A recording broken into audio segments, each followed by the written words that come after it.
I'm just going to come right out and say this. War of the Worlds, I liked it. I don't really understand. Well, let me stop right there. I could fully understand all the hate and all the people who are just absolutely hard on, induced, ready to hate on this movie. I mean, let's be honest. Ice Cube isn't exactly the strongest leading man on the planet, and I 100% understand and respect that. But the fact is that the movie, for someone who has ADHD, legitimately gave you enough things to look at and focus on while the shitty acting was happening in the background.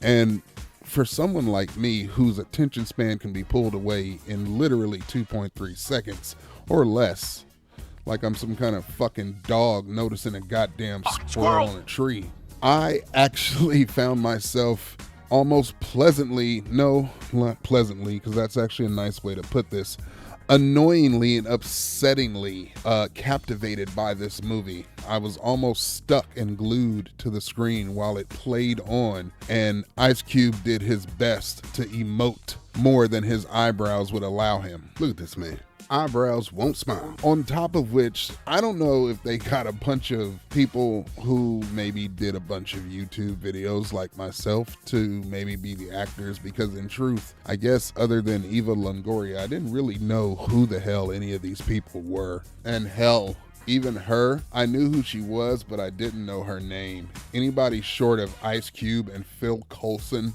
really didn't stand out to me. And it's not for, lack of me knowing any of their work. It was just the simple fact that my ADHD runs so wild, remembering a person's name and where they come from does not come as easy to me as it used to. Hence the reason I smoke copious amounts of marijuana. I really do think that you should give this movie a watch, if just for the shits and giggles. I'm not going to sit here and say that I'm going to throw this into my category of I need to watch this once a year.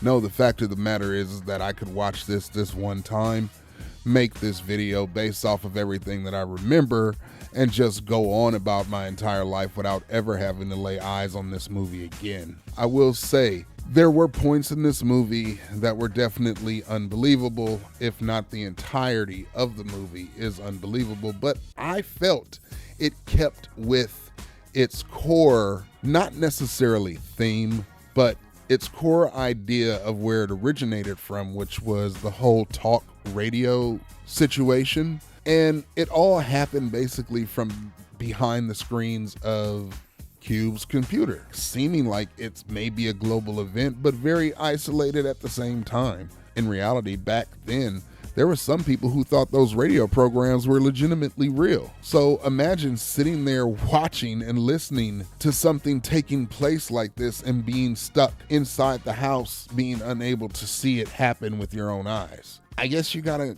look at it from that perspective, and then maybe you can appreciate it just a little bit, or maybe you can go with all the other YouTube creators out there who's gonna tell you all the bad things and how shitty this movie is. Truth be told, I'll say Captain Midnight was probably the most fair so far that I've seen with this movie. But then again, Pointless Hub is coming up with one, and well, I'll sit there for an hour and listen to that drab motherfucker talk all goddamn day. Peace out.